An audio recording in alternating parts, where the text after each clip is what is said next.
Sudah bisa dimulai.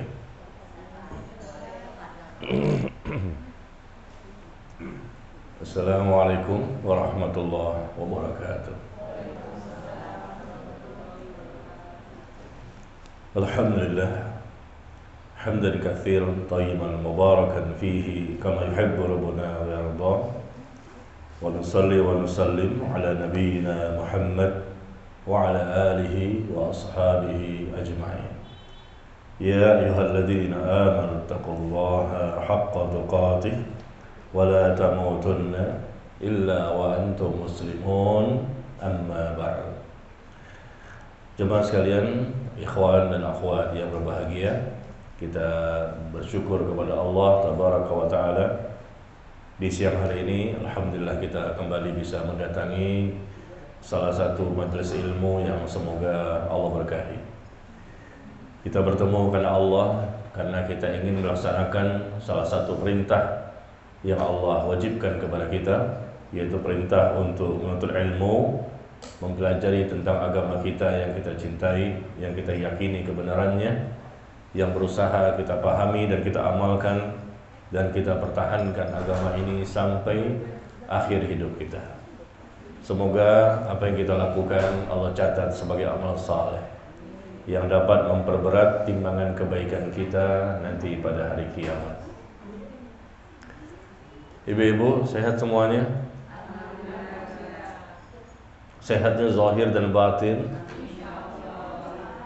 Sudah salehah semua? Sudah bertakwa semua? Sudah jelas sebagai penghuni sorga? Mau masuk sorga? Mau sekarang? Mau sekarang nggak mau, karena harus mati dulu. Untuk masuk sorga harus mati dulu. Kalau mati belum pasti juga ternyata ya. Tapi kita tentu berharap mudah-mudahan kita masuk sorga. Ya, hari ini kita akan membahas satu tema yang kita butuhkan, karena sebentar lagi kita akan memasuki bulan Ramadan. Ya, kurang lebih 1,5 bulan lah ya. Insya Allah kita akan masuki bulan Ramadan dan tidak terasa hari berganti, minggu berganti dan bulan berganti. Alhamdulillah masuk kembali kita ke bulan Ramadan. Makanya kita temanya pada siang hari ini adalah Ramadan, kusiapkan diriku menyambutmu. Ramadan, aku siapkan diriku menyambutmu. Karena kita memang diperintah untuk menjadikan Ramadan ini lebih baik dibandingkan tahun-tahun sebelumnya. Kita berusaha maksimal lebih berkualitas, ya, lebih besar pahalanya dibandingkan tahun-tahun sebelumnya, dan bahkan kita bisa berubah lebih baik. Selesai Ramadan, jadilah kita orang bertakwa. Selesai Ramadan, bertambah iman, ilmu dan amal kita. Nah, jamaah sekalian yang berbahagia, ketika kita membahas tentang Ramadan, tentunya kita bisa mengetahui bahwa Allah berfirman dalam Al-Quran tentang puasa Ramadan ini cuma 5 ayat. Dari mulai Al-Baqarah 183 sampai 187.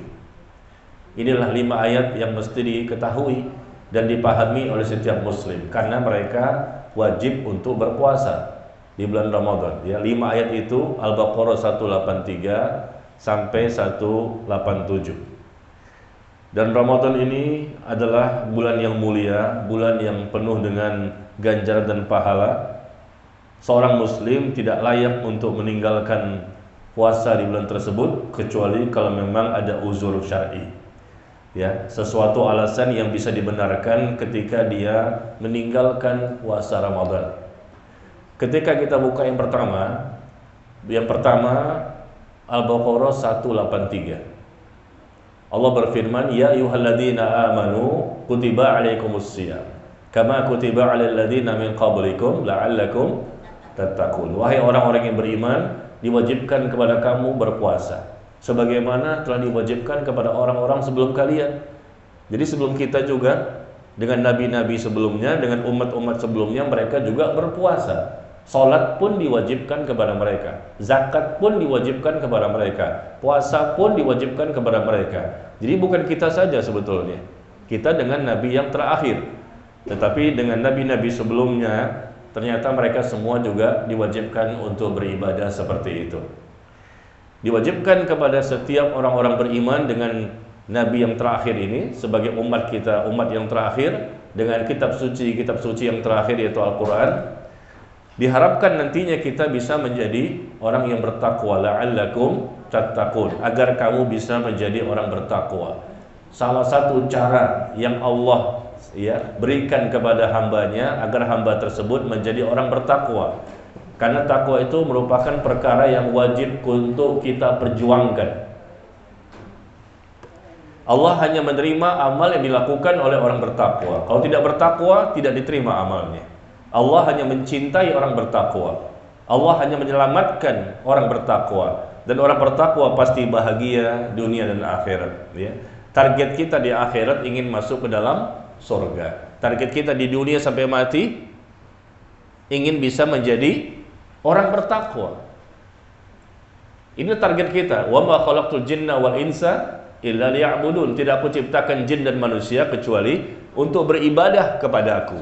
Nah, ibadah yang kita lakukan, karena kita diciptakan untuk beribadah selama di dunia sampai mati, ibadah ini yang kita targetkan dengan hasil ibadah kita mampu mencapai ketakwaan.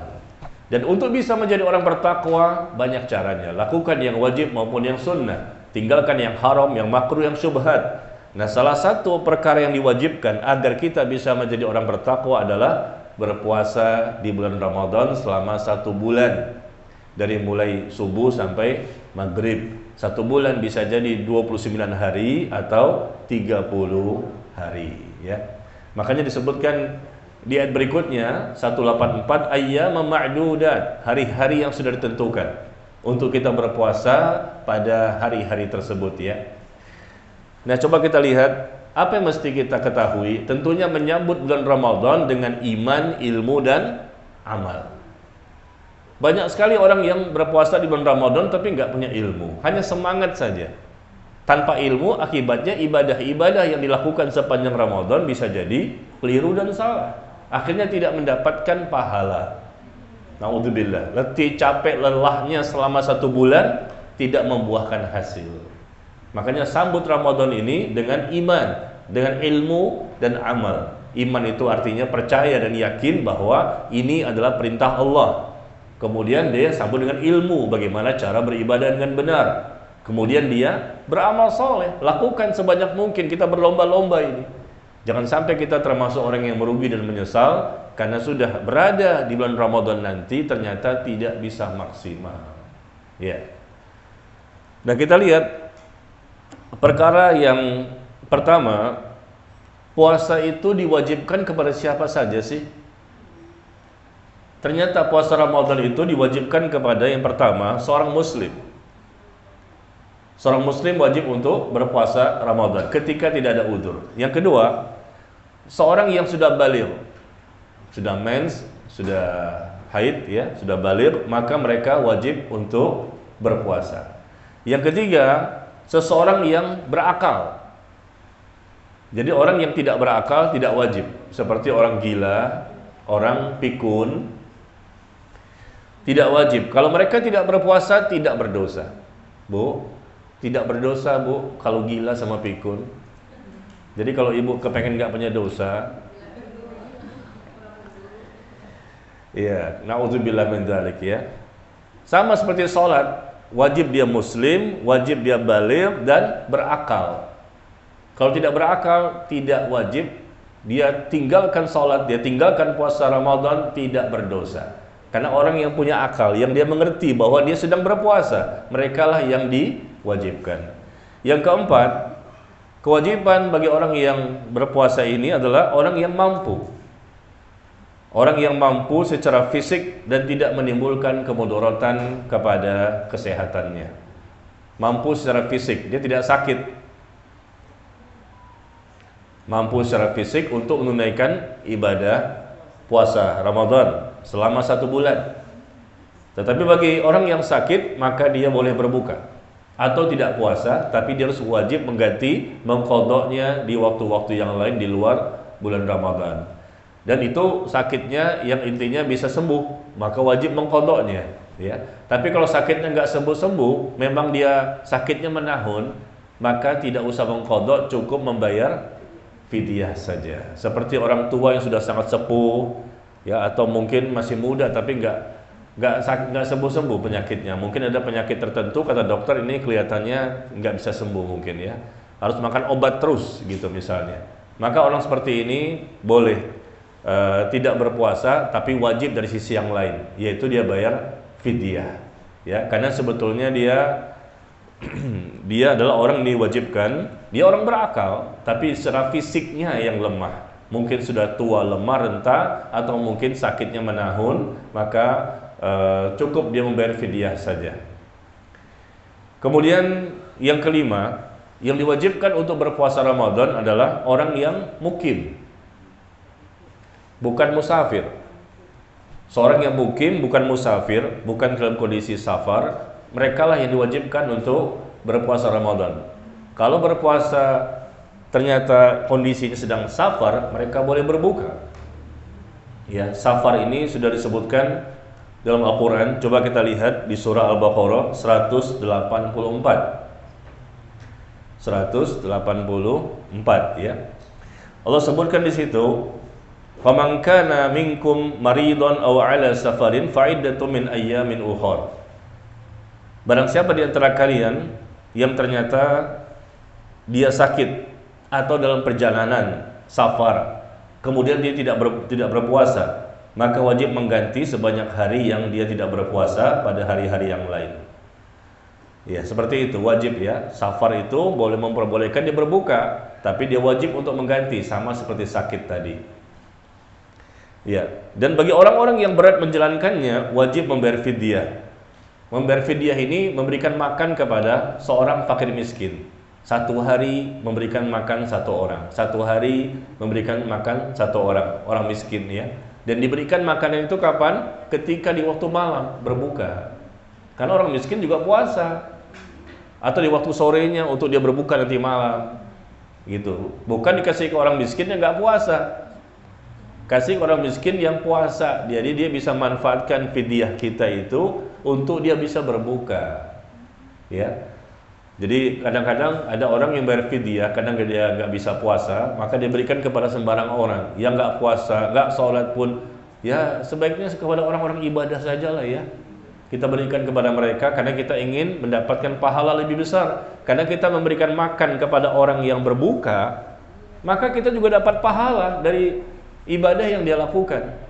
Jadi double, kita dapat pahala puasa, kita memberikan makan orang yang berbuka, itu juga dapat pahala dari sisi yang lain. Seperti itu.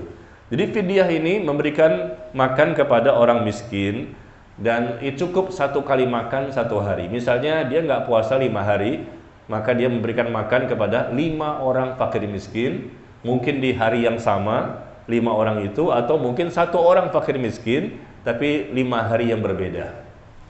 Seperti itu. Dan orang yang berat ini siapa? Orang yang berat itu seperti orang tua tadi yang sudah sepuh, yang sudah tidak kuat tenaganya untuk berpuasa. Tapi kalau pikun total, tidak bayar fidyah. Karena memang dia nggak wajib kok. Seperti orang gila, kan? Orang gila nggak wajib.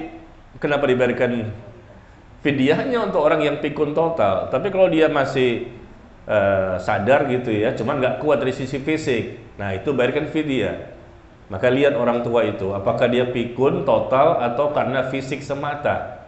Kalau pikun total tidak bayar fidyah, karena emang dia nggak wajib untuk berpuasa, ya, hilang kesadaran. Untuk puasa itu khusus bagi orang yang sadar saja. Iya. Kemudian yang lain yang dikatakan mereka cukup membayar fidyah juga, wanita hamil dan menyusui. Wanita yang barangkali ketika Ramadan dia hamil dan tidak kuat, barangkali keliangan, ya, pusing segala macam, ya. Saya sih nggak pernah mengalami, Bu. Alhamdulillah sampai hari ini. Mudah-mudahan sampai mati nggak pernah mengalami. Barangkali ketika hamil dia nggak kuat. Kalau kuat wajib berpuasa. Tapi kalau dia nggak kuat dan bisa memudaratkan bagi dirinya dan janinnya, maka dia boleh berbuka. Atau wanita yang menyusui. Wanita yang menyusui anaknya itu juga butuh tenaga, kan, makanannya kesedot sama anaknya, maka mereka boleh pada waktu itu berbuka, tidak berpuasa karena memang tidak kuat. Dan untuk wanita yang hamil dan menyusui tidak mengqadha, membayar puasanya pada waktu-waktu yang lain, cukup mereka membayar fidyah saja. Ini pendapat yang saya anggap lebih kuat, ya. Kenapa bayar fidyah saja? Jadi orang tua yang sudah lemah tadi bayar fidyah, kemudian wanita yang hamil dan menyusui. Kenapa? Ini adalah fatwa dari sahabat Abdullah bin Abbas dan Abdullah bin Umar radhiyallahu anhuma. Dua sahabat ini mengatakan bagi wanita yang hamil atau menyusui dan mereka berat untuk melakukan ibadah puasa, maka mereka boleh tidak berpuasa, boleh juga berbuka, dan cukup nanti mereka membayar fidyah saja. Fidyah artinya memberikan makan, ibu berikan makan nasi dengan lauk pauknya gitu, satu kotak ya, atau mungkin di warteg atau di padang, atau mungkin buat sendiri, berikan kepada fakir miskin untuk makanan berbukanya. Nah, seperti itu ya. Ya, ini pendapat yang lebih kuat. Kenapa saya katakan cukup dengan fidyah saja? Karena didasarkan oleh adanya fatwa dari sahabat Rasul, yaitu Abdullah bin Abbas dan Abdullah bin Umar, dan tidak diingkari oleh sahabat-sahabat yang lain. Selama ini ibu gimana, Bu? Bayar ya? Fidyah atau mengqadha? Dulu-dulunya ketika hamil dan menyusui mengqadha atau fidyah?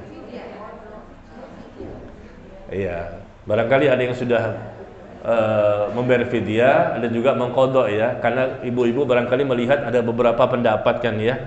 Nah, kita lihat pendapat boleh-boleh saja 1, 2, 3, 4, 5, tapi yang kita ikuti tentunya dalil yang kuat, ada ayatnya, ada hadisnya, atau perkataan sahabat. Itulah yang kita lebih prioritaskan. Ternyata di sini ada perkataan sahabat Rasul, ya.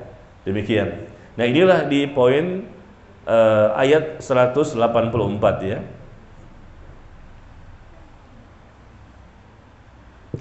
Nah, kemudian kita lihat kembali tadi di poin kelima ya, kewajiban untuk mengerjakan ibadah puasa yaitu mukim, menetap dan tidak dalam kondisi safar. Ibu ke Bandung boleh berbuka, kalau memang ingin berbuka boleh, enggak dosa. Ibu ke Surabaya, meskipun perjalanan ke Singapura cuma 1 jam naik pesawat, tapi itu sudah termasuk jarak safar. Ke Surabaya cuma 1 jam kan, tapi sudah termasuk jarak safar. Ibu kuat, nggak mau batalkan, ya silakan. Tapi andai kata ibu pengen batalkan pun boleh juga gitu, karena kondisinya memang sebagai musafir. Dan yang keenam, yang terakhir, kewajiban puasa itu bagi siapa? Bagi orang yang terbebas dari penghalang, seperti haid dan nifas. Ini yang keenam. Kewajiban puasa yang keenam itu bagi orang yang terbebas dari semua penghalang, contohnya seperti haid dan nifas. Bagi yang haid dan nifas tidak boleh berpuasa. Dan kalau mereka memaksakan diri, berdosa. Enggak, saya pengen puasa, saya pengen sholat meskipun lagi haid, dia berdosa, dosa besar. Pas lagi enggak haid, enggak sholat. Pas lagi haid, wah semangat nih pengen sholat. Ya, subhanallah. Jadi ada 6 ya, 6 kriteria orang yang diwajibkan untuk berpuasa. Ini menyambut Ramadan dengan ilmu. Coba kita lihat dari 6 ini, apakah kita termasuk dalamnya? Pertama apa, Bu? Muslim. Yang kedua, baligh, ya. Yang ketiga, berakal, ya, berakal sehat. Dia sadar gitu, dia mengerti bahwa dia sedang berpuasa, bukan orang yang hilang akalnya. Yang keempat, mampu secara fisik, ya, dia tidak sakit, maka wajib berpuasa. Yang kelima, mukim, dia tidak termasuk orang yang safar. Yang keenam, terbebas dari penghalang-penghalang seperti haid dan nifas. Ya, nanti kalau ada yang belum paham bisa ditanyakan.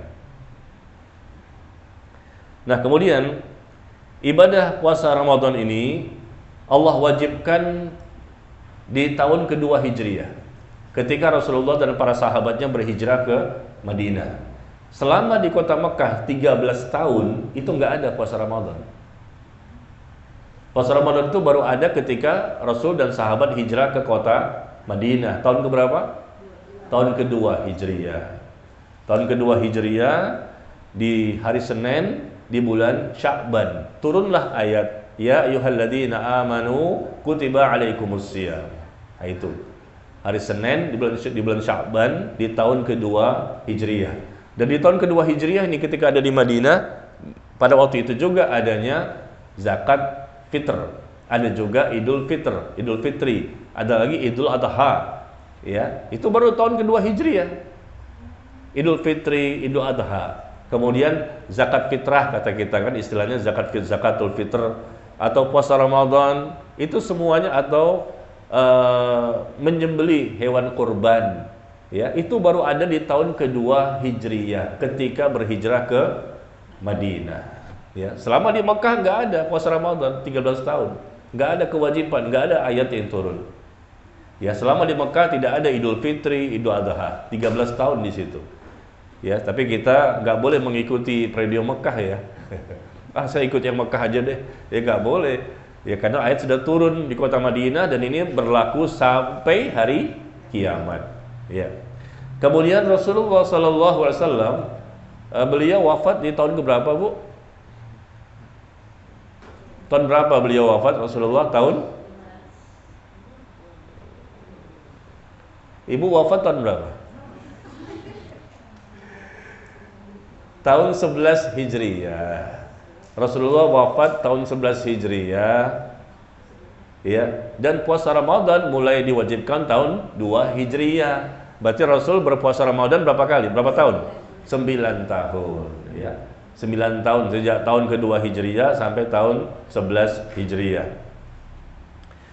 Dan ada keutamaan yang luar biasa kata Nabi SAW, idza jaa Ramadan, apabila datang bulan Ramadan, maka dibukalah pintu-pintu surga dan ditutup pintu-pintu neraka dan dibelenggulah syaitan-syaitan.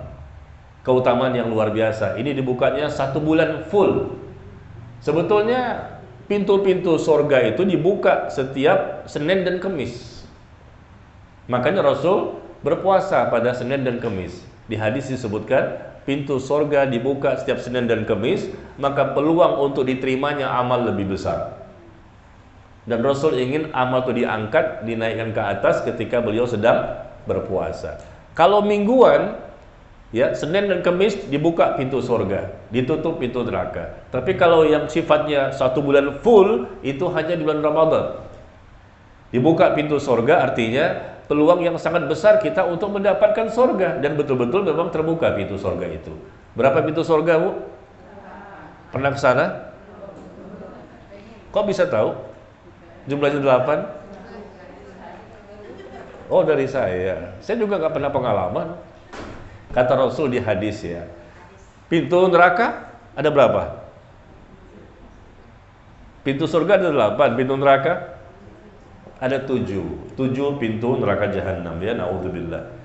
Jadi apabila datang bulan Ramadan, pas 1 Ramadan terbukalah pintu surga, peluang untuk diterimanya amal lebih besar dan untuk bisa mendapatkan surga. Dan begitu juga ketika masuk tanggal 1 Ramadan ditutuplah pintu-pintu neraka dan peluang untuk terhindar dari neraka pun sangat besar. Ya, ini peluang yang luar biasa yang tidak didapatkan pada bulan-bulan yang lain. Ya, kemudian dibelenggunya syaitan. Dan ternyata bukan hanya pintu surga dibuka, pintu neraka ditutup dan syaitan dibelenggu di bulan Ramadan. Ternyata juga disebutkan di hadis yang lain yang dikeluarkan oleh Imam Al-Bukhari dan Imam Muslim, ya sama dari sahabat Abu Hurairah juga. Apabila datang bulan Ramadan, maka pintu-pintu langit pun dibuka. Pintu langit dibuka. Ini tambahannya, hadisnya sahih juga. Kita tahu langit itu berapa jumlahnya, Bu? Berapa lapis? 7. Bumi juga 7 lapis. Sama-sama 7 lapis ya. Dan di langit ini yang kita lihat saat ini, langit dunia, langit yang paling dekat dengan dunia. Ini langit pertama. Ada langit kedua, ketiga, sampai ke-7. Ya Allah, masing-masing langit itu sangat luas sekali. Dan kemudian masing-masing langit ini punya pintunya. Meskipun kita tidak melihat, karena kita bukan penghuninya. Yang menghuni langit adalah para malaikat, ya, malaikat yang menghuni langit. Dan kemudian pintu langit itu dibuka, berarti pintu surga dibuka, pintu langit juga dibuka. Artinya di sini peluang yang sangat-sangat berlipat-lipat. Amal itu akan diterima oleh Allah dan ganjaran sangat besar. kemuliaan yang tidak didapatkan pada bulan-bulan yang lain yang sifatnya 1 bulan full. Meskipun pintu langit terbuka, bisa kita dapatkan pada kondisi-kondisi tertentu. Misalnya azan berkumandang, pintu langit terbuka. Dia dikumandangkan iqamah, pintu langit terbuka. Pintu langit terbuka maksudnya di sini adalah betul-betul terbuka. Yang kedua, kata para ulama, peluang yang sangat besar ya, kalau kita berdoa maka doa kita diijabah. Tambahan yang lain, di hadis yang lain disebutkan bahwa apabila masuk bulan Ramadan maka pintu-pintu rahmat pun dibuka. Yang selama ini barangkali kita sering dengar ya, apabila datang bulan Ramadan itu pintu surga yang dibuka. Ternyata yang dibuka itu bukan pintu surga saja, Bu, pintu langit juga dan pintu rahmat. Ini juga hadis yang dikeluarkan oleh Imam Al-Bukhari dan Imam Muslim. Jadi 3 nih yang dibuka. Pintu surga, pintu langit, dan pintu rahmat ya. Subhanallah. Rahmat itu artinya kasih sayang Allah. Maka peluang yang sangat besar untuk mendapatkan rahmat Allah di bulan Ramadan. Jadi sekali lagi, puasa ini sarana untuk menggapai ketakwaan ya, dalam rangka untuk mensyukuri nikmat Allah dan cara kita melatih diri untuk meredam syahwat. Jadi manfaatnya sangat luar biasa. Bisa mencapai ketakwaan sebagai sarana untuk mensyukuri nikmat Allah, kita beribadah. Yang ketiga, puasa ini melatih diri untuk meredam syahwat atau melembutkan hati dan menjernihkan pikiran. Coba deh ibu-ibu, kalau puasa sunnah saja Senin Kemis ya, Senin Kemis ikhlas, tata cara ibadahnya benar ya, maka lihat, ibu akan merasakan sendiri hati ibu lebih lembut, mudah tersentuh, mudah menangis, mudah kita itu tumbuh rasa takut kepada Allah dan seterusnya. Hati itu lembut, qalbun salim, menjadi modal terbesar untuk kita bisa menjadi hamba Allah. Kemudian berikutnya adalah hikmah dari puasa itu bisa melatih kesabaran. Orang yang banyak berpuasa, insya Allah lama-lama jadi sabar dia. Ibu-ibu sabar nggak, Bu? Di sini sih sabar, Ustaz. Di rumah gimana?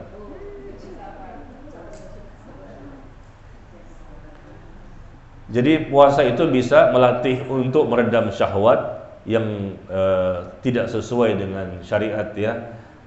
Bisa juga melembutkan hati, dan puasa juga bisa melatih kesabaran. Lihat orang yang sering-sering puasa, insya Allah dia mungkin awalnya bukan orang yang sabar, tiba-tiba menjadi orang yang lebih sabar ya. Tidak mudah emosional, tidak mudah marah ya. Alhamdulillah.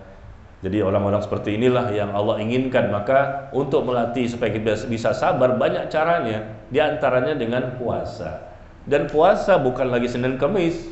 Kalau Senin Kemis berapa kali, Bu, sebulan? 8 kali. Nah ini bukan 8 kali, 30 hari. Tentunya hasilnya lebih maksimal dong. Iya. Kemudian puasa juga dapat menyehatkan tubuh manusia. Hikmah yang lain, puasa dapat menyehatkan ya tubuh manusia dan dapat menyembuhkan berbagai macam penyakit. Luar biasa hikmahnya ya. Ternyata bukan hanya untuk sekedar nggak makan, nggak minum, udah. Banyak manfaatnya, melatih kesabaran, melembutkan hati, meredam syahwat, ya, menggapai ketakwaan dalam rangka mensyukuri nikmat, bisa sebagai sebab sehatnya badan dan sembuhnya kita dari berbagai macam penyakit. Ya, makanya kadang-kadang dokter menyuruh kita untuk puasa kan, agar kita bisa terhindar dari penyakit-penyakit tertentu. Baik, kemudian kita lihat berikutnya. Ancaman ya bagi orang yang tidak mau berpuasa. Sengaja dia tidak mau berpuasa, hati-hati, karena disebutkan di hadis orang-orang seperti ini mendapatkan balasan yang sangat menakutkan, di mana Nabi SAW menyebutkan di hadis di mana beliau pernah melihat peristiwa yang terjadi di alam kubur, siksa kubur bagi orang yang meninggalkan ibadah puasa Ramadan. Di mana beliau mengatakan, aku melihat ada orang yang digantung dengan mata kakinya terjungkir, ya, kakinya di atas, kepalanya di bawah, diikat, pipinya sobek dan mengalirkan darah, diikat dengan urat kakinya, Bu, bukan pakai tali rapi ya, diikat dengan urat kakinya itu loh, yang di betisnya ini, diikat kakinya di atas, kepala di bawah, dan dia pun disiksa. Akhirnya berlumuran darah keluar dari mulutnya dan hidungnya. Na'udzubillah. Itu yang Rasulullah lihat, siksaan bagi orang yang sengaja. Siapa? Orang yang berbuka sebelum waktunya. Apakah dia nggak puasa? Puasa. Tapi ternyata di sini disebutkan siapakah mereka itu? Rasul bertanya kepada malaikat Jibril dan malaikat Mikail yang mengantar Rasul untuk diperlihatkan contoh-contoh siksa kubur yang ada. Siapakah mereka itu? Ternyata mereka adalah orang-orang yang berbuka sebelum waktunya. Mungkin jam 12 dia makan, jam 10 dia makan, jam 4 sore pun dia makan, dikit lagi sebetulnya. Ya. Jadi orang yang seperti ini berpuasa tapi buka puasa sebelum waktunya, mendapatkan siksa kubur. Bagaimana yang betul-betul nggak berpuasa? Yang anehnya Bu, ada yang saya dapatkan, ada, mohon maaf ya, ini contoh, ada petugas satpam, ya bukan di sini lah, tempat lain gitu. Ini kan oknum ya. Satpam ini saya lihat dia berpuasa di bulan Ramadan full, Masya Allah. Tapi sholatnya kagak, sama sekali nggak sholat. Saya katakan kenapa begini Pak? Subuh sampai isya nggak sholat, tapi puasa dia tetap dia pertahankan. Gimana? Dua-duanya harus dikerjakan. Memang kalau kita banding-bandingkan, sholat itu lebih utama dibandingkan puasa Ramadan. Lihat saja urutannya kan, rukun Islam. Pertama mengucapkan 2 kalimat syahadat. Yang kedua, sholat. Yang ketiga apa? Puasa apa zakat? Zakat apa puasa? Yang kelima jelas haji. Iya. Dan untuk perintah ibadah puasa Ramadan itu turun ayat di mana? Di kota Madinah. Untuk sholat enggak di Madinah, enggak di Mekah. Perintah untuk sholat 5 waktu itu Allah memperjalankan hambanya sampai ke Sidratul Muntaha, istilah Isra dan Mi'raj. Itu menunjukkan luar biasanya perintah yang agung dan besar. Semua Nabi dan Rasul sholat, semua umatnya diperintah untuk sholat. Sama seperti puasa, zakat, ya, kurban, sama syariatnya itu, akidahnya sama, ya cuma ada beberapa hal yang agak berbeda pada syariat para nabi dan rasul. Maka jangan sampai kita nggak berpuasa ya, kecuali kalau memang kita ada udzur syar'i. Dan kalaupun dulu barangkali SMP dulu nggak puasa sengaja, SMA dulu ya, tapi kadang-kadang puasa juga sih sahur sama orang tua, masuk kamar ada roti tuh, makan di kamar sendirian. Betul nggak Bu? Yang ketawa nih kayaknya pengalaman nih. Tapi enggak lah, kalau di sini sih kayaknya dari dulu sudah soleha semua kayaknya. Dari dulu Masya Allah ya, sampai sekarang gitu Bu ya. Kayaknya sih begitu. Iya, kalau memang berbuka puasa dengan sengaja tanpa ada udzur di masa lalu, tidak bisa diqodok di waktu sekarang. Wajib bertobat dengan taubat nasuha. Karena sengaja. Dia bukan dia sakit, bukan dia safar, ya bukan dia haid, nifas, sengaja saja dia berbuka atau tidak mau puasa. Tidak ada mengqadha puasa. Mengqadha puasa tuh kalau ada uzur yang tidak disengaja, misalnya sakit di masa lalu sampai sekarang tetap wajib mengqadha. Di masa lalu mungkin haid, nifas belum juga dibayar, sampai sekarang tetap wajib diqadha. Di masa lalu mungkin safar, ya, musafir dia belum bayar, sampai sekarang wajib untuk mengqadha. Nah, seperti itu. Tapi kalau di masa lalu meninggalkan sengaja saja, bukan sakit, bukan safar, bukan haid, dan bukan nifas, malas aja gitu. Nah, itu nggak bisa diqadha. Tidak ada dalilnya dalam Al-Quran maupun hadis. Ya, Rasulullah tidak pernah mengajarkan untuk mengqadha puasa apabila memang sengaja. Ini obatnya adalah taubat nasuha. Taubat nasuha, betul-betul bertaubat kepada Allah. Kalau tidak bertaubat, tentunya balasannya bisa jadi di dunia dan bisa jadi nanti disiksa kubur sekalian. Ya, naudzubillah min dzalik.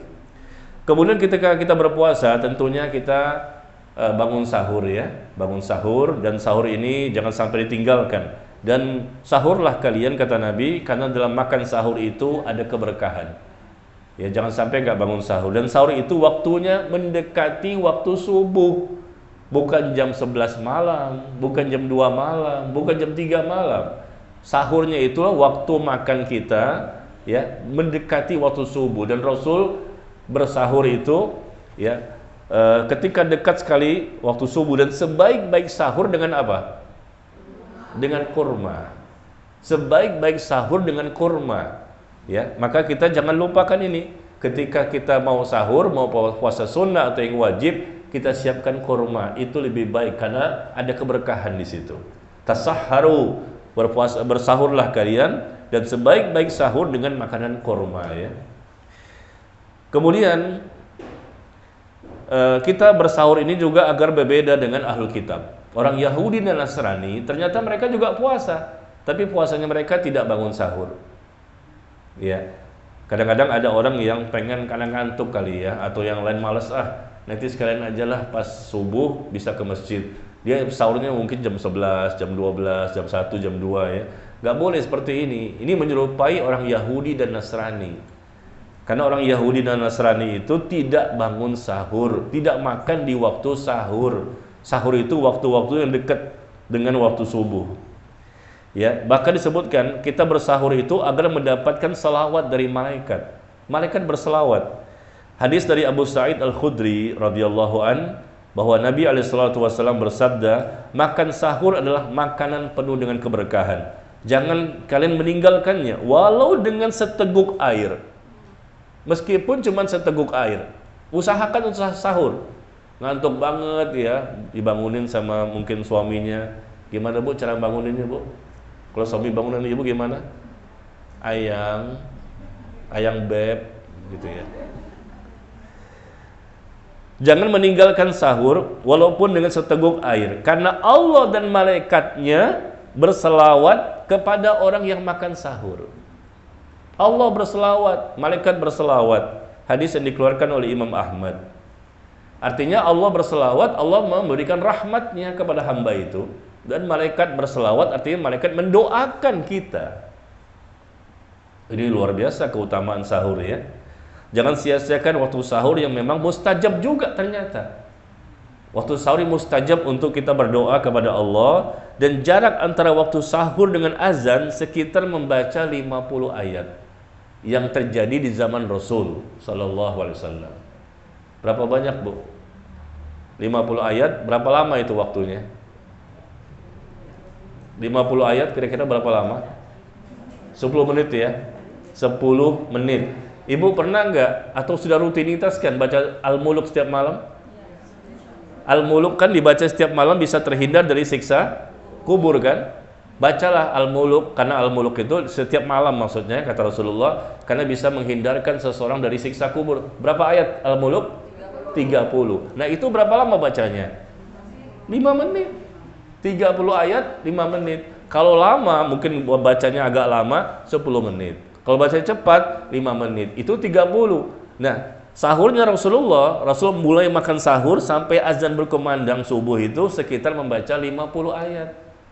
Nah, gitu. Ya kurang lebih 10 15 setengah jam deh, nggak apa-apa. Ya mungkin azan setengah 5. Mulai sahur jam 4. Ya karena ibu kan mungkin udah makan satu piring, nambah cie gitu kan. Nambah lagi satu, nambah lagi, piring-piringnya pun enggak hilang habis dimakan. Ya mungkin nanti mau teh lagi segala macam ya. Tapi jangan terlalu berlebihan juga, dikhawatirkan nanti bisa berbahaya pada badan kita. Jadi sahur itu sampai azan berkumandang waktu subuh ya. Jangan sudah azan masih minum. Ya, jangan seperti itu. Jadi kita ulang-ulang saja sebetulnya hal-hal yang mungkin ada yang tahu, mungkin juga ada yang belum tahu. Kemudian apa yang membatalkan? Membatalkan puasa. Yang membatalkan puasa itu sekitar dari 15 perkara yang bisa membatalkan puasa seseorang. Yang pertama, makan dengan sengaja. Yang kedua, minum dengan sengaja.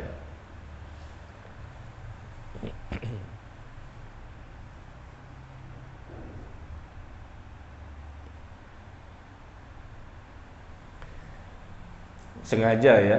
Tapi kalau nggak sengaja tidak batal. Tapi jangan tiap hari. Tiap hari nggak sengaja makan. Udah 2 piring baru, lupa. Kok istiqomah gitu loh. Ya, makan dengan sengaja batal, minum dengan sengaja batal. Yang ketiga, jima, bersetubuh. Yang keempat, mengeluarkan mani secara sengaja, seperti onani atau masturbasi atau bercumbu dengan istri. Mani itu keluar dengan sengaja, adanya karena onani atau masturbasi atau bercumbu dengan istri, akhirnya keluarlah mani, maka batal puasanya. Karena puasa itu tujuannya untuk menekan, ya, mengendalikan syahwat. Kita dilatih untuk itu. Yang kelima, gila. Lagi puasa tiba-tiba gila, maka batal puasanya. Ada nggak pengalaman di sini? Belum ada ya. Lagi puasa tiba-tiba gila. Yang keenam, batal puasa muntah dengan sengaja. Muntahnya sengaja memasukkan jari ke dalam mulut, jadi mual kan, mual akhirnya muntah. Sengaja, itu batal kata Rasulullah di hadis. Tapi kalau muntahnya nggak sengaja, itu maka tidak batal. Ya, muntah dengan sengaja karena ada hadisnya disebutkan Rasulullah bahwa muntah dengan sengaja itu bisa membatalkan puasa. Yang ketujuh, yang batal puasa itu karena haid. Kedelapan, nifas. Barangkali ibu puasa, tiba-tiba jam 5:30 datanglah tamunya. Gimana bu? Perasaannya gimana? Gembira nggak? Ya. Atau bahagia, ketawa-tawa gitu. Alhamdulillah. Jam 6 azan maghrib. Ibu pas keluar haidnya jam 6:15. Udah seharian nunggu nggak makan nggak minum, tiba-tiba 15 menit lagi mau azan keluar, kan nggak bisa diatur-atur kan? Alhamdulillah saya nggak pernah merasakan itu. Iya. Kalau haidnya jam 8 pagi, alhamdulillah jam 8 pagi kan kesempatan nih makan. Kalau jam 5 setengah 6, iya. Syukuri saja, alhamdulillah ala kulli hal. Qadarullah wa ma syaa fa'ala. Kan terjadinya itu dengan izin siapa? Dengan izin Allah, pasti ada hikmahnya, pasti ada kebaikannya. Dan puasanya ibu sudah tercatat pahalanya. Jadi lapor yang tadi sebelumnya itu udah kecatat pahalanya. Cuman ibu nanti ganti lagi dengan di waktu yang lain, ya. Begitu juga nifas, barangkali pada waktu itu dia melahirkan. Yang kesembilan, infus. Infus, suntikan ke pembuluh darah ya, yang berisi cairan nutrisi dengan sedikit natrium klorida, ada garamnya kan di situ. Ada gula juga sebagai pengganti makanan dan minum. Infus itu bukan sembarang cairan, Bu. Beda dengan ini. Ini biasa, infus itu kelihatannya seperti sama dengan minuman ini, tapi beda, itu ada campurannya, ada gulanya, ada garamnya, dan itu bisa sebagai pengganti makan dan minum. Makanya kalau orang di rumah sakit 3 hari, seminggu dia nggak makan nggak minum, tapi cukup diinfus, dia masih hidup, karena tergantikan, ini sebagai pengganti makanan untuk infus. Ya, dan kalau diinfus berarti kan ada masuk makanan kan yang menguatkan badan dia, maka dikatakan batal, ya. Suntikan ke pembuluh darah yang berfungsi sebagai pengganti makanan dan minuman. Yang ke-10, yang membatalkan puasa adalah cuci darah. Ini penyakit apa nih, Bu? Ginjal, ya. Cuci darah itu penyakit ginjal ya, naudzubillah. Bisa jadi sebulan sekali, bisa jadi seminggu sekali, lama-lama 2 hari sekali, lama-lama meninggal dunia. Ya, begitulah yang dialami oleh bapak saya juga. Meninggalnya karena cuci darah, penyakit ginjal.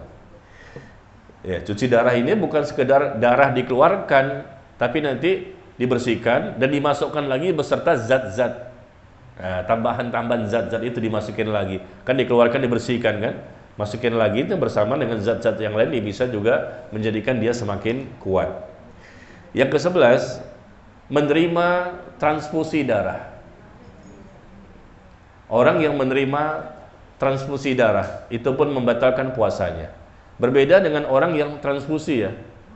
Donor. Donor boleh. Asalkan kuat aja. Kalau memang dianggap berbahaya ya jangan. Donor darah boleh selama memang dibutuhkan, tapi kalau menerima, nah ini bisa menguatkan badan. Ya, jangan sampai nanti ada sesuatu yang bisa menguatkan badan. Ini bisa membatalkan puasa. Kemudian yang ke-12, murtad. Murtad keluar dari Islam.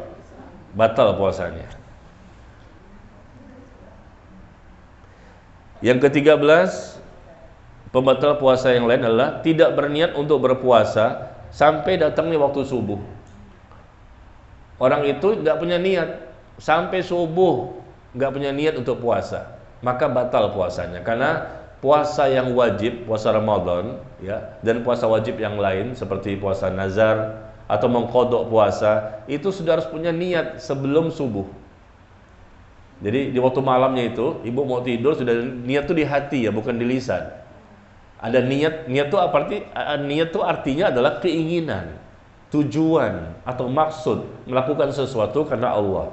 Di hati kita sudah ada niat, besok saya mau berpuasa. Kita bangun sahur itu saja sudah wujud dari niat kan? Buktinya kita bangun sahur karena memang kita niat untuk puasa. Jadi nggak ada lafaz-lafaz khusus gitu loh untuk niatnya. Niat tuh di hati ya. Jadi kalau ada orang yang tidak berniat, tiba-tiba dia niat jam 7 pagi, saya puasa Ramadan itu nggak boleh. Jam 8 pagi, saya puasa Ramadan hari ini, itu nggak boleh, batal dia. Ya, karena Rasul mengatakan demikian, tidak dianggap berpuasa orang yang tidak punya niat di malam hari. Harus ada niat ya, dan maksimalnya sampai subuh. Yang ke-14, batal puasa kalau pingsannya sepanjang siang. Pingsan. Dia nggak sadar kalau dia berpuasa. Dia tidak merasakan juga bagaimana sulitnya berpuasa. Lapar, haus ya, pingsan terus seharian. Atau mungkin 3/4-nya. Bahkan sholat pun dia tidak kerjakan ya. Maka seperti ini dianggap juga seperti orang yang sakit ya. Sakitnya yang menjadikan dia tidak boleh berpuasa dan tidak sah juga puasanya. Yang ke-15 yang terakhir, yang membatalkan puasa merokok. Merokok membatalkan puasa.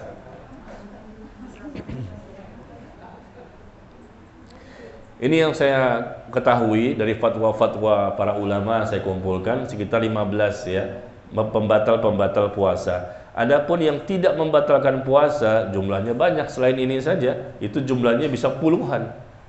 Dan saya mengumpulkan sekitar 60 hal yang tidak membatalkan puasa. Ya, seperti contohnya apa Bu? Tetes hidung, tetes telinga, tetes mata, ya, pakai celak, pakai pacar, ya, salep atau minyak gosok, pakai koyo, donor darah, berbekam dan lain-lain. Nanti kalau ada pertanyaan ya silakan ya. Mungkin berenang, menyelam, mandi, ya, kentut di dalam air,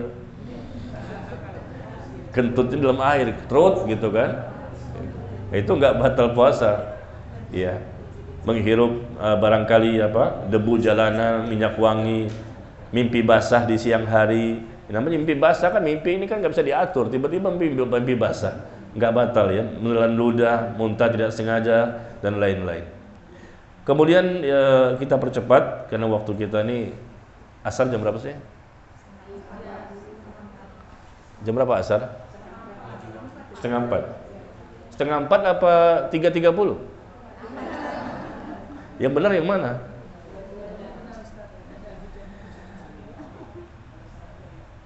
Ya,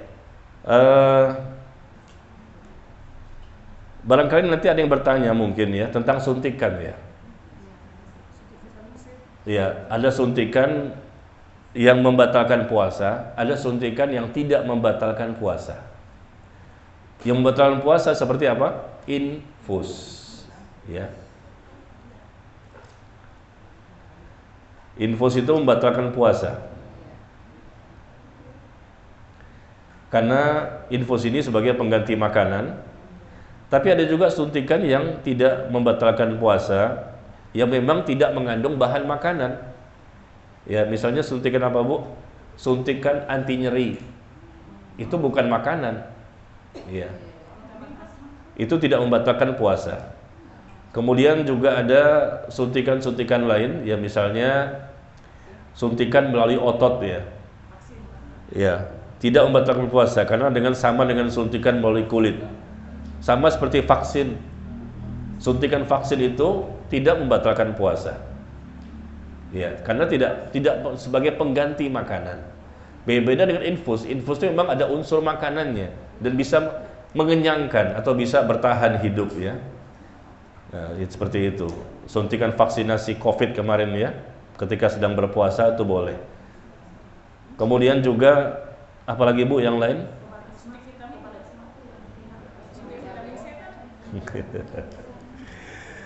Iya, vitamin C boleh. Boleh, vitamin C boleh. Karena suntikan itu bukan pada pembuluh darah.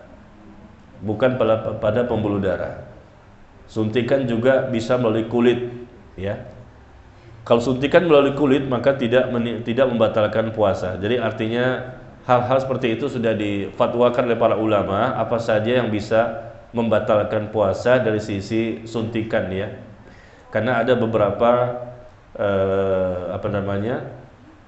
bahan-bahan makanan yang bisa menggantikan makanan dan bisa menguatkan orang tersebut.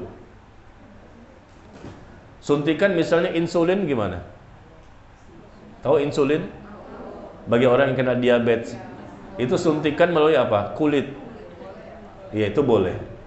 Jadi suntikan itu terbagi 3, Bu. Suntikan terbagi 3, suntikan pada kulit, suntikan pada otot, suntikan pada pembuluh darah.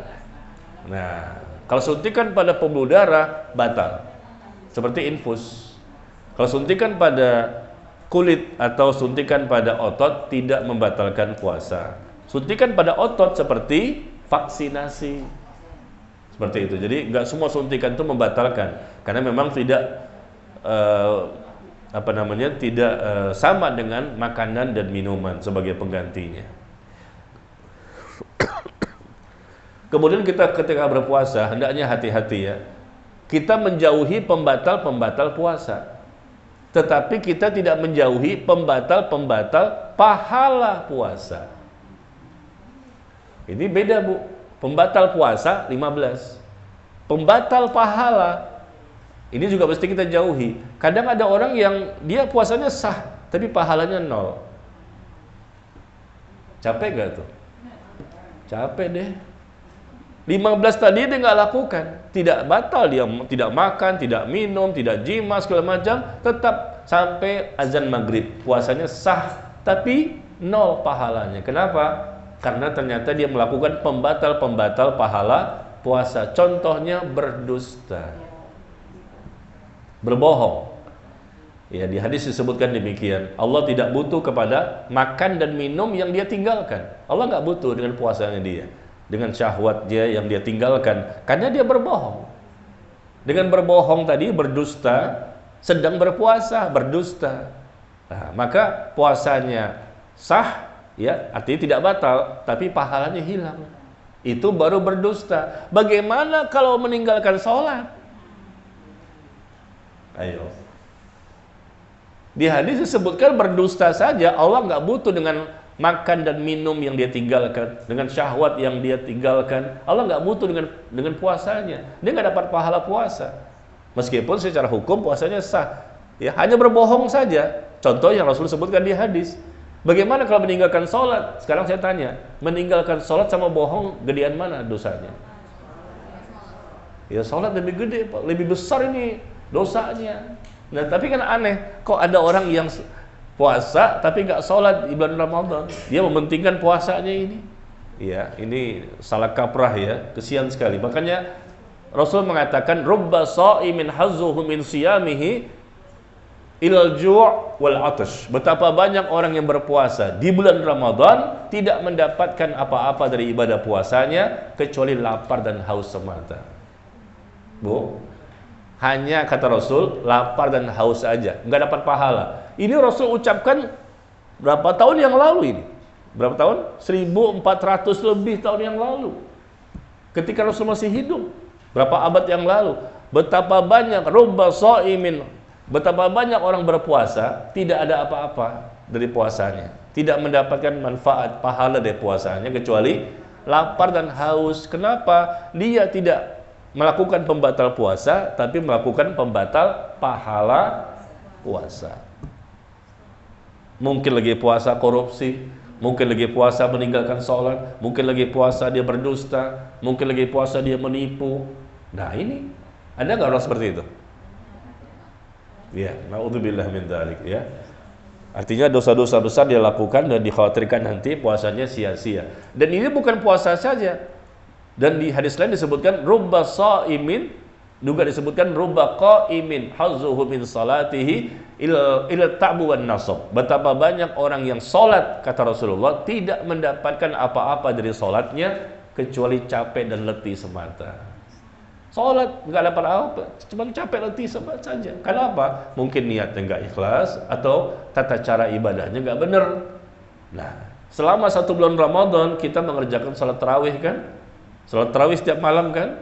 Ya, selesai Isya kita salat tarawih. Ibu di mana tarawihnya, Bu? Di rumah apa di masjid? Di rumah ya. Ibu nggak boleh loh jadi imam. Suami di belakang. Wah, saya kan hafizoh. Kayak di sini kan kebanyakan kayaknya hafizoh semua nih. Kayaknya sih. Hafizoh gak sih? On the way Pak Ustadz, tinggal 1 surat lagi. Asik. Iya, ibu jadi imam di rumah boleh kalau makmumnya anak-anak yang perempuan, anak laki jadi imam sama bapaknya. Dan suami jangan di masjid terus.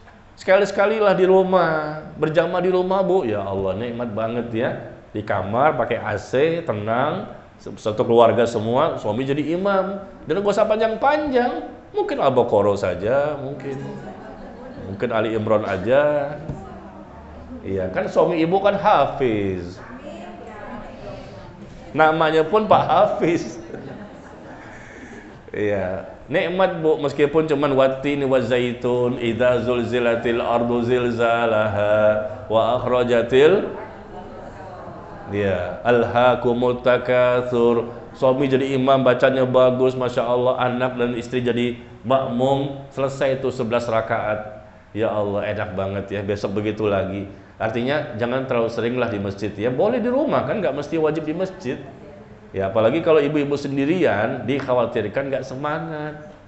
Ya nggak. Kalau kita sama-sama kan bisa semangat ya, karena termotivasi oleh adanya pasangan atau anak-anak di rumah.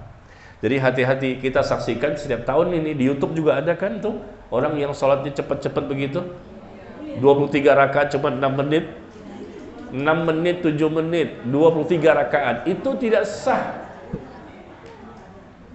Sayang, capek. Makanya Rasul mengatakan lebih dari 1000 tahun yang lalu, rubba qa'imin, ya, betapa banyak orang yang sholat di waktu malam, sholat tarawih, nggak dapat apa-apa dari sholat malam tarawihnya kecuali capek dan letih semata. Loh, hadisnya ada. Kita lihat apa sih buktinya? Oh ini nih, contohnya ini salah satunya ini.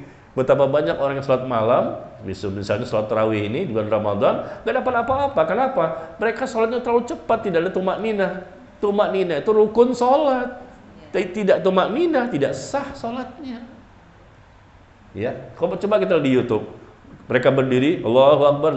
Jadi lagi Allahu Akbar, amin. Cepat sekali bacanya. Alhamdulillah, amin. Apa ini? Kayak orang main-main.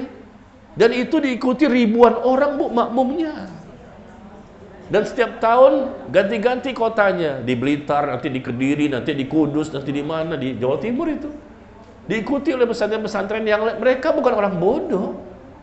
Pesantren kiai atau yang lain ya, tapi kan mereka ngerti lah, karena semua ulama sepakat tumak ninah itu artinya tenang, tidak tergesa-gesa, berusaha menghayati untuk mendapatkan kekhusyuan yang maksimal. Itu hukumnya nggak boleh ditinggalkan. Tanpa tumak ninah itu nggak sah sholatnya. Semua ulama sepakat. Tapi kenapa ini terjadi juga ya? Bahkan divideokan lagi. Ya. Sayang, ini ribuan. Saya lihat aja satu pesantren 5.000, yang sini 3.000. Ramai yang ikut itu, cepet. Ya. Habis itu keringetan basah kuyup tuh. Iya, betul lah sabda Rasul sallallahu alaihi wasallam, betapa banyak orang yang sholat nggak dapat apa-apa dari ibadah sholatnya kecuali capek dan letih semata. Ternyata salah satu contohnya ini tanpa tumak nina, ya. Ada juga bisa jadi dengan contoh-contoh yang lain seperti yang Rasul sebutkan di hadis, orang yang 60 tahun sholat nggak diterima ibadah sholatnya. 60 tahun, bukan Ramadan lagi nih. 60 tahun sholat nggak diterima sholatnya. Kenapa? Karena tidak lurus punggungnya ketika rukuk dan sujud. Itu saja, gara-gara itu gak diterima.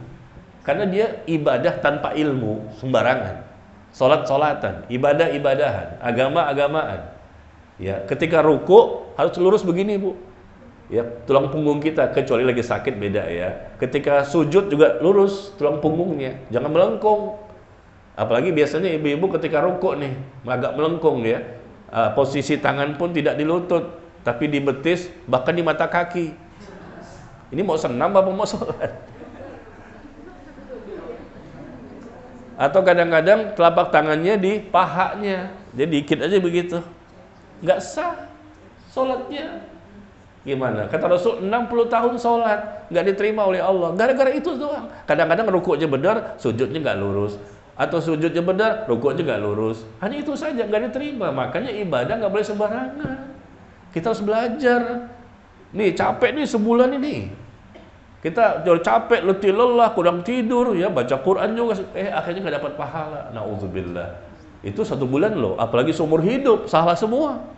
Sholat sih sholat, tapi apa kata Allah? Fawailul lil musallin. Celakalah bagi orang yang sholat. Kok celaka? Kan sholat. Alladzina hum an sholatihim. Karena mereka lalai dari memperhatikan bagaimana ibadah sholat yang benar. Berarti sholat harus berilmu. Iya, kita ke masjid tuh, ibu kan sholatnya di rumahnya, mungkin kurang tahu. Kalau coba kita ke masjid ya bagi ikhwannya, kita lihat, banyak banget yang sembarangan sholatnya. Iya, asal-asalan, tidak belajar. Ya kita bukan sombong, tapi kita ada sedikit ilmu, kita tahu loh kok begini, kok begini, kok begini. Terutama yang paling gampang kita kesalahan itu ketika Ramadan. Nih contoh kemarin, bukan Ramadan ini, ketika umroh. Ketika umroh, mau dengar cerita saya? Apa bulan depan aja? Ibu kalau duduk rakaat keempat zuhur, gimana? Tawarruk ya? Apa? Kaki kanan ini kita berdirikan, kita keluarkan kaki kiri, kan begitu? Iya. Saya sholat kemarin di mana tuh? Di Masjid Nabawi. Ketika saya duduk rakaat keempat, saya berdirikan kaki kanan, keluarkan kaki kiri ya. Itu kan begitu kan cara duduk di hadis. Ternyata sebelah saya ini dia berdirikan kaki kiri, dia keluarkan kaki kanan. Jadi begini kan saya, ya. Nah, kaki saya kan kena kepada pahanya dia kan. Ternyata yang dia berdirikan kaki kirinya, yang keluar kaki kanan. Akhirnya kaki saya sama kaki dia sentuh-sentuhan. Saya bingung, kenapa nggak ngepas? Dia dorong saya dorong dia. Saya kan lagi baca tahiyat kan, akhirnya saya noleh juga dikit. Noleh juga dikit, ngeliatin. Rupanya ada kaki dia di sini. Ya Allah. Seumur hidup saya belum pernah lihat seperti itu. Pernah nggak ibu lihat di mana? Kan begini kan modelnya di hadis kan begitu. Kita tegakkan ini kaki kanan kita nih, telapak kakinya, kita keluarkan kaki kiri. Rakaat keempat zuhur, asar, isya kan begitu, maghrib, subuh ya insya Allah. Tapi kemudian saya lihat ternyata kaki ya Allah, kebalikan jadinya. Dari mana itu informasinya? Kemudian subuh di Masjidil Haram, di basement. Selesai azan berkumandang, kita kerjakan apa? Qobliyah subuh kan? Nah, qobliyah subuh berapa rakaat? 2 rakaat. Setelah itu kita ngapain? Nunggu datangnya iqomah kan, kita doa, baca Quran dan lain-lain. Sebelah saya nih, dia sholatnya 8 rakaat. Setelah azan subuh, dia kerjakan qobliyah kan 2. Selesai salam, sholat lagi. Selesai salam, sholat lagi. Lah, sampai 8 rakaat, sampai datangnya waktu iqomah. Kan iqomah itu bisa 15 sampai 20 menit. Coba lihat, dari mana sumbernya? Ada lagi ketika Ramadan. Ramadan saya angkat jari jemari saya di rakaat kedua ketika salat tarawih itu yang jadi imam Syekh Abdurrahman As-Sudais. Saya angkat, saya gerak-gerakkan gini Bu, at-tahiyatul mubarakatus salawatut thayyibatulillah. Dan samping kanan saya juga begini.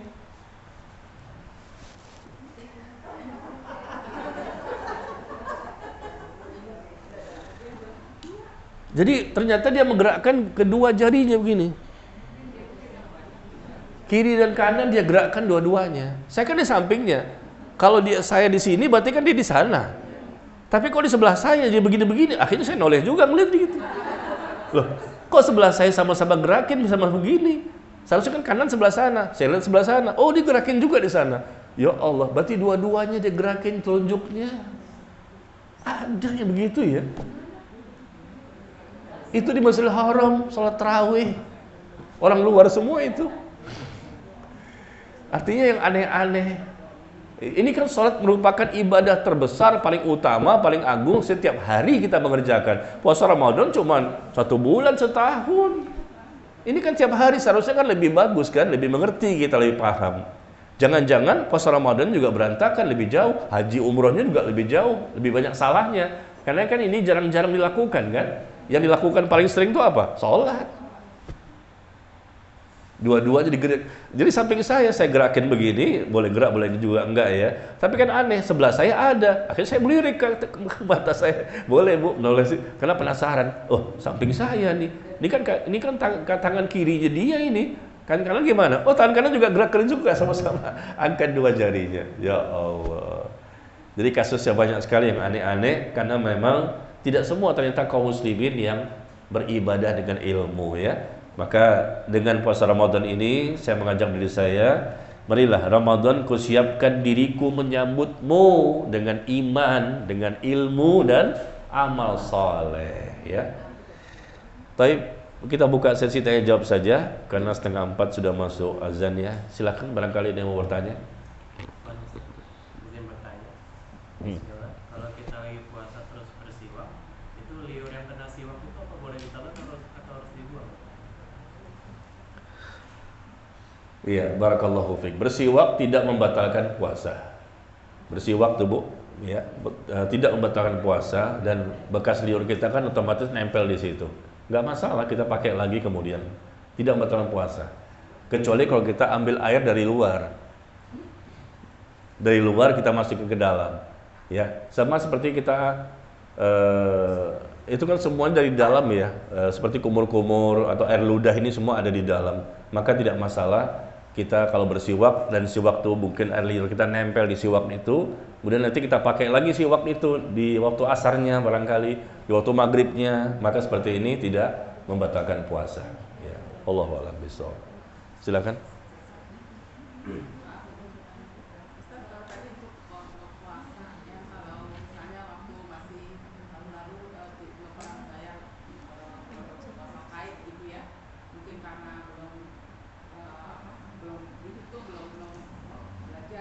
Iya.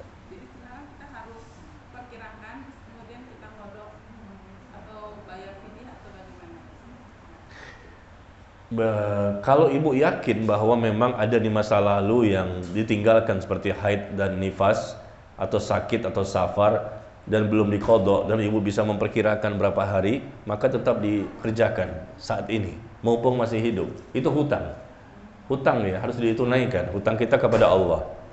Kalau kita yakin, kayaknya dulu pernah deh, saya pernah haid dan belum saya bayar.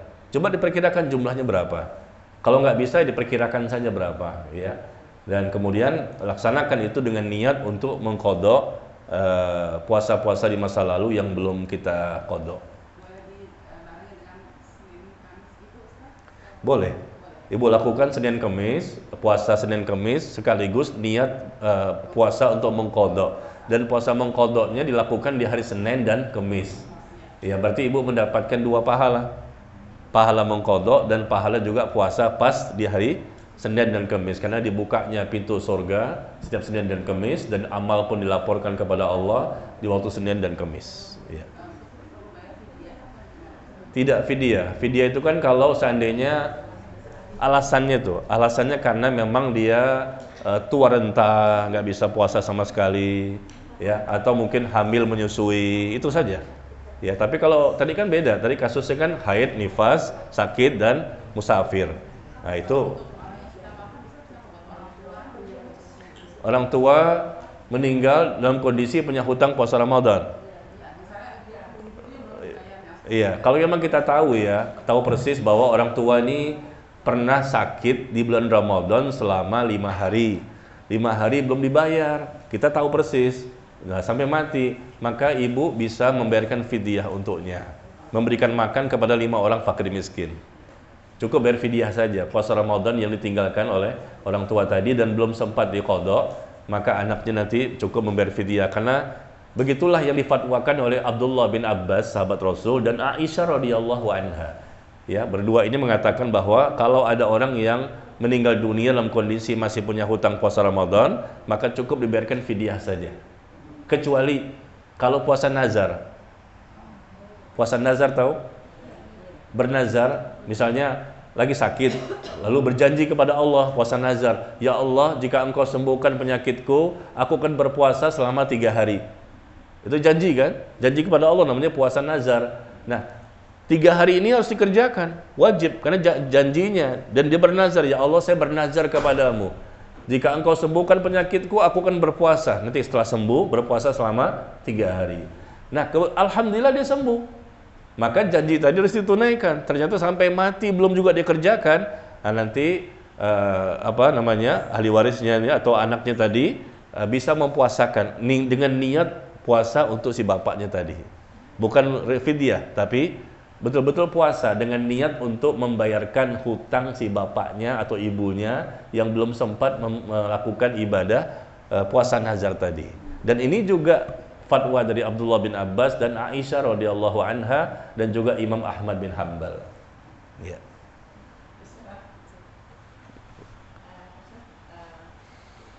Mungkin waktu dulu saya belum ada ilmunya, jadi maksud saya belum ada ilmu mengenai pembatal puasa salah satunya. Karena dulu saya kerjaan saya itu bergerak di bidang pialang pasar uang. Nah itu kan setelah saya tahu ilmunya itu bahwa adalah mengandung riba dan maisir. Nah pada waktu itu saya juga tetap puasa, saya tetap sholat seperti biasa. Nah salah satu pembatal puasa nggak ya Ustaz? Karena saya melakukan yang dilarang oleh agama. Dan boleh saya cukup pembatal nasuha atau saya harus mengkodok? Iya. Kalau seperti itu tidak membatalkan puasa. Kan 15 tadi kan. Bukan pembatal puasa, tapi masuk kepada apakah menjadi pembatal pahala puasa. Beda kan ya? Nah, karena pembatal puasa itu 15 tadi. Ini masalah pembatal pahala puasa. Dengan berbohong saja pahalanya nggak ada. Nah, seperti itu, atau mungkin dengan dosa-dosa yang lain. Wallahu a'lam bishawab, itu kan masa lalu ya. Nah, karena mungkin karena ketidaktahuan, maka cukup bertobat saja dengan tobat nasuha. Tidak usah mengkodoknya puasa yang dilakukan di masa lalu dengan kegiatan seperti itu. Iya. Silakan. Assalamualaikum. Ketika sedang berpuasa, apakah boleh berbekam? Boleh, Bu. Berbekam tidak membatalkan puasa. Cuman dianjurkan kalau bisa jangan, takutnya nanti nggak kuat puasanya. Karena Rasulullah pernah berbekam, sahabat pernah berbekam ketika sedang berpuasa. Makanya jumhur, mayoritas hampir semua para ulama mengatakan boleh. Karena adanya dalil. Rasul pernah berbekam ketika sedang berpuasa dan sahabat juga pernah seperti itu, seperti Anas bin Malik. Iya. Silakan.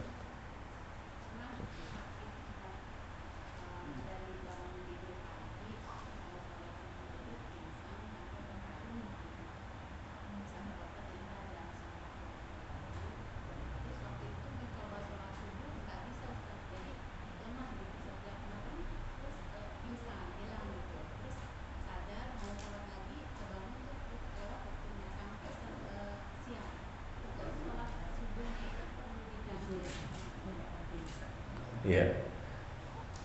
Ketika datang waktu sholat, barangkali orang itu tertidur atau lupa, maka nanti wajib untuk dikerjakan pada waktu dia bangun atau pada waktu dia ingat. Ya.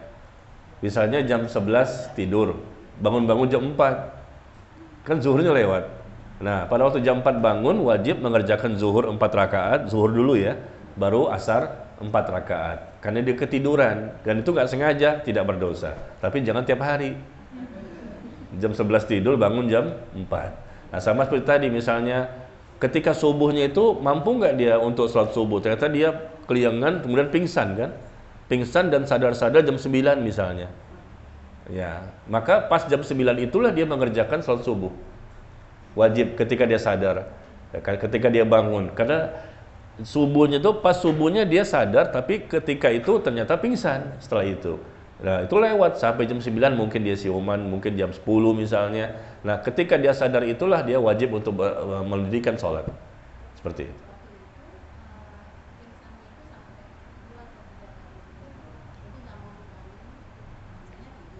Oh ya. Sampai 2-3 hari nggak sadar-sadar. Oh, terus baru sadar sebentar langsung pingsan lagi. Nggak kesempatan untuk. Itu karena pengaruh obat bius atau bukan? Karena sakitnya aja. Nah, kalau karena sakit, maka tidak ada kewajiban untuk mengqadha. Kata para ulama seperti Syekh Muhammad bin Shalih Al-Utsaimin. Kalau andai kata pingsan sampai 2 hari, 3 hari, bahkan seminggu, bukan karena faktor obat ya. Tapi bukan kan seperti orang tabrakan tuh. Tabrakan koma kan? Koma ya, bukan titik ya. Tahu kan koma? Tabrakan mungkin dia kena terbentur kepalanya, mungkin nggak sadar, setelah seminggu baru sadar, setelah sebulan baru sadar. Nah itu bukan karena obat kan, tapi karena ada peristiwa tabrakan atau mungkin jatuh dari mana, atau kayak tadi misalnya. Maka tidak ada kewajiban untuk mengqadha salat.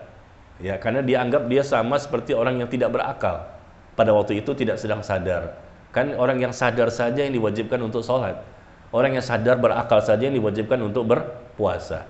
Tapi kata para ulama, kalau dia pingsan karena faktor obat, maka wajib untuk mengqadha. Misalnya mau operasi kan makan obat supaya dia bisa tertidur, atau mungkin disuntik namanya bu?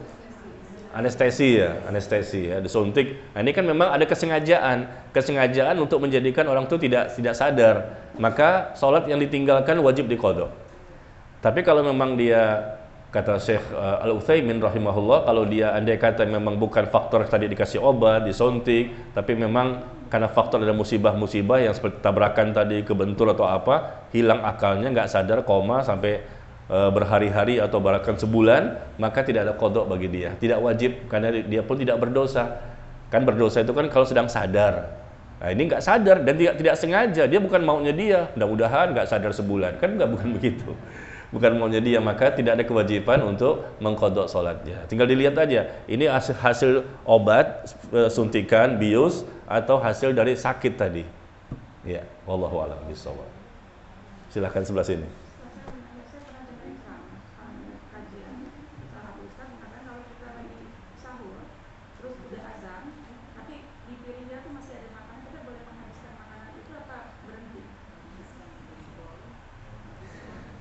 Iya, kalau sudah azan berkumandang, ternyata kita lihat di piring kita masih banyak makanan ya. Gimana Bu?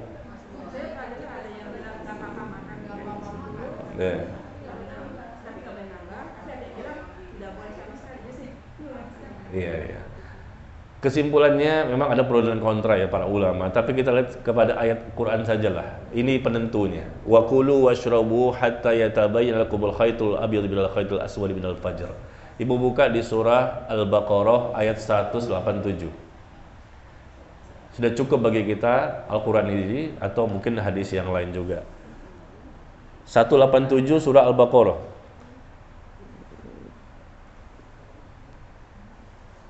Di situ Allah menyebutkan, makan dan minumlah hingga jelas bagimu perbedaan antara benang putih dan benang hitam, yaitu fajar. Kemudian sempurnakan puasa sampai datangnya waktu malam. Ya, makan minum sampai jelas bagimu fajar, yaitu waktu datangnya subuh. Maka batas maksimal adalah ketika sudah masuk waktu subuh. Kalau azan itu memang sudah pas masuk waktu subuh, maka kita nggak boleh makan lagi. Tapi kadang-kadang Bu, orang azan belum masuk waktu subuh. Mungkin kecepatan, mungkin ngelindur. Si muadzin ini masih 5 menit lagi sebetulnya. Kita lihat kan di handphone kan ada tuh jadwal subuh jam berapa. Misalnya azan jam 4.30. Dia azan jam 4.25 misalnya. Nah, itu masih boleh kita makan.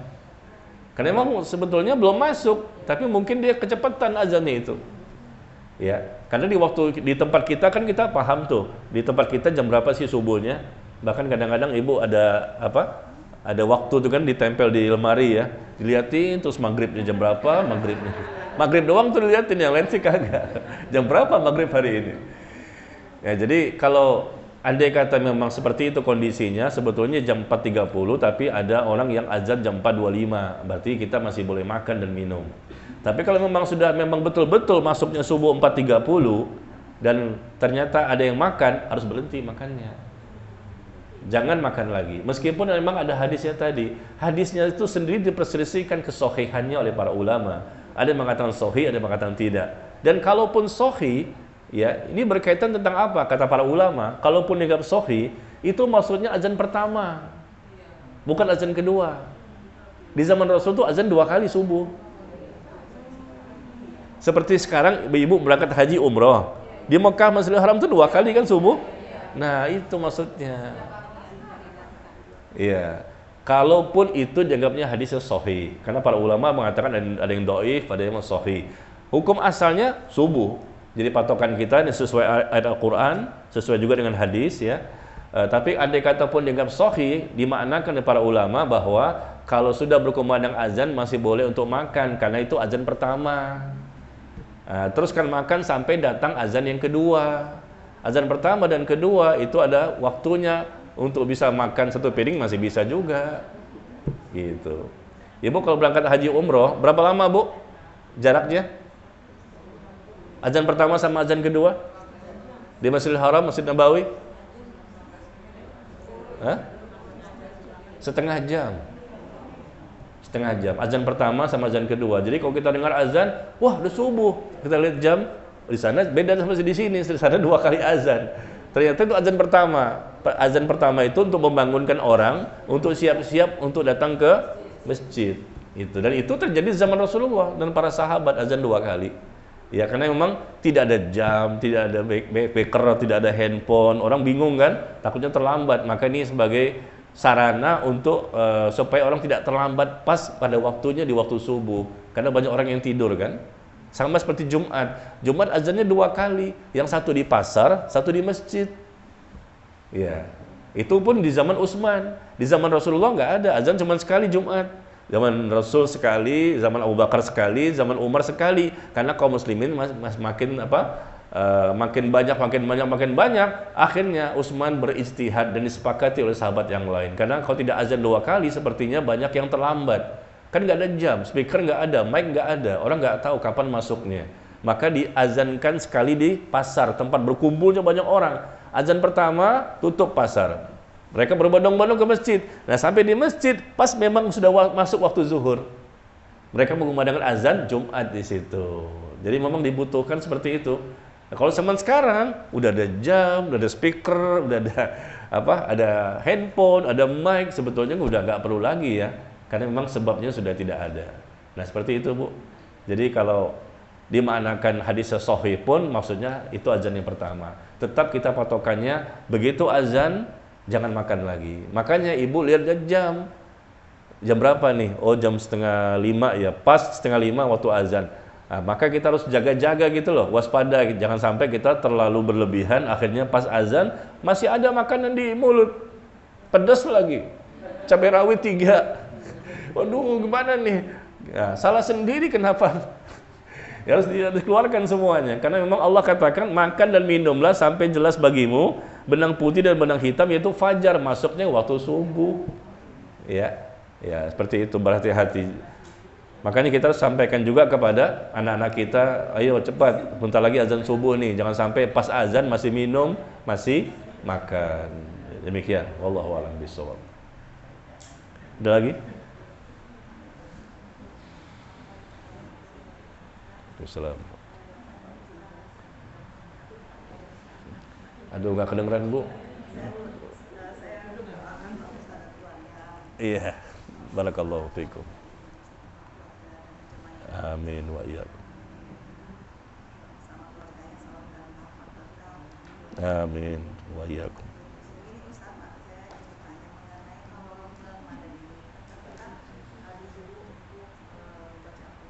Iya.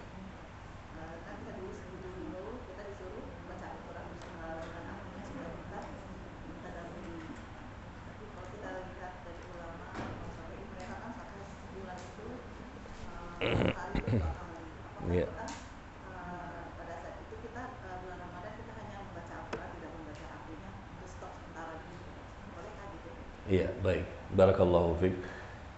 Membaca Quran merupakan salah satu ibadah yang dihidupkan sepanjang Ramadan ya. Tidak Ramadan juga sebetulnya baca Quran. Cuma ketika pas Ramadan ini memang salah satu ibadah yang menonjol. Salat, baca Quran, dan bersedekah. Ini tiga Bu. Tiga perkara ibadah yang paling menonjol di zaman Rasul dan para sahabatnya. Artinya semua ibadah baik, tapi yang paling banyak itu mereka mendirikan salat, ya, memanjangkan ibadah salat. Kemudian mereka juga banyak bersedekah, dan ketiga mereka banyak membaca Quran. Ya, dalam baca Quran ini tentunya semampu kita. Kalau kita lihat Rasulullah dan para sahabat, para tabi'in dan seterusnya luar biasa memang. Mereka khatam 2 hari sekali, 3 hari sekali, bisa menghatamkan Al-Quran dan paham. Dan membaca dengan hafalannya.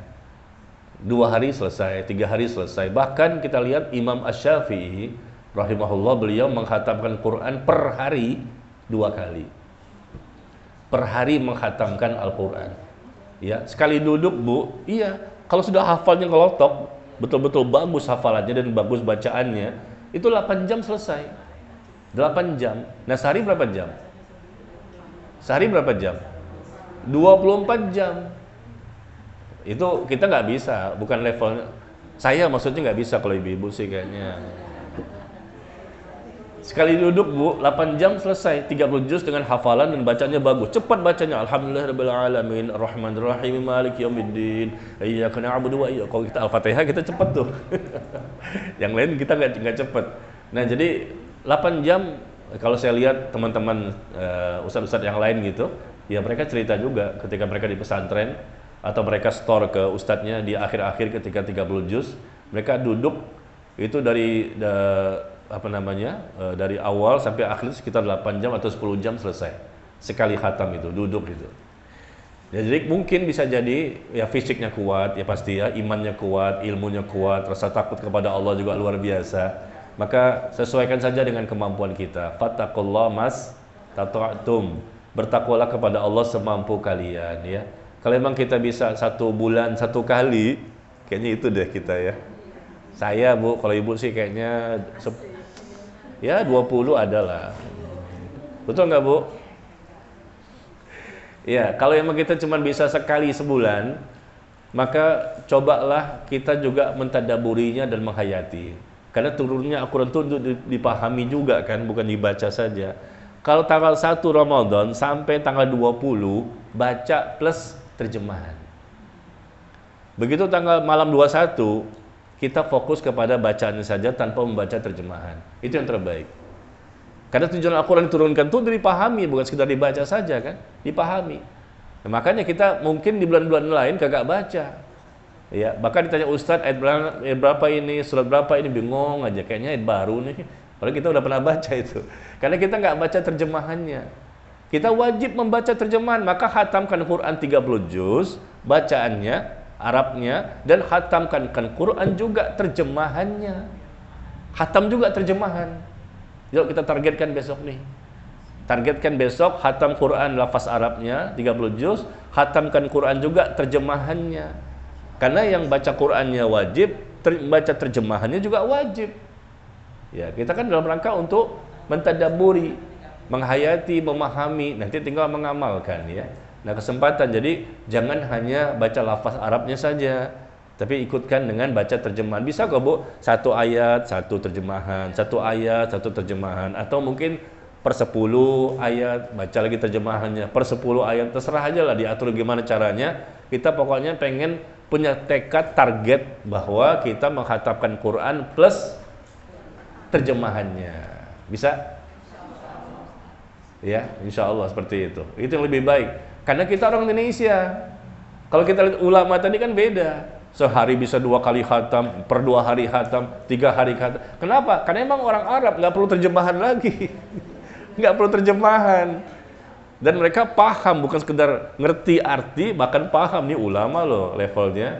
Dan mereka pun hafal. Beda Bu, membaca dengan hafalan dengan baca mushaf tuh beda. Kalau dengan hafalan kita bisa lebih cepat. Dengan mushaf mata mudah berair. Ibu baca 3 baris langsung nguap, ngantuk udah. Baca lagi nguap lagi. Karena mata melihat itu membuat kita mata jadi cepat capek. Ya, barangkali begitu ya. Wallahu a'lam bishawab. Ya. Sudah masuk. Gimana?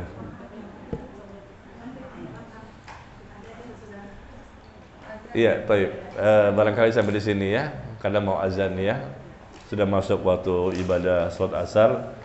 Ya, mohon maaf atas segala kekurangannya. Wallahu taala a'lam bissawab. Wa sallallahu ala nabiyyina Muhammad walhamdulillahirabbil alamin. Subhanakallahumma wa bihamdika asyhadu an la ilaha illa anta astaghfiruka wa atubu ilaik. Wassalamualaikum warahmatullahi wabarakatuh.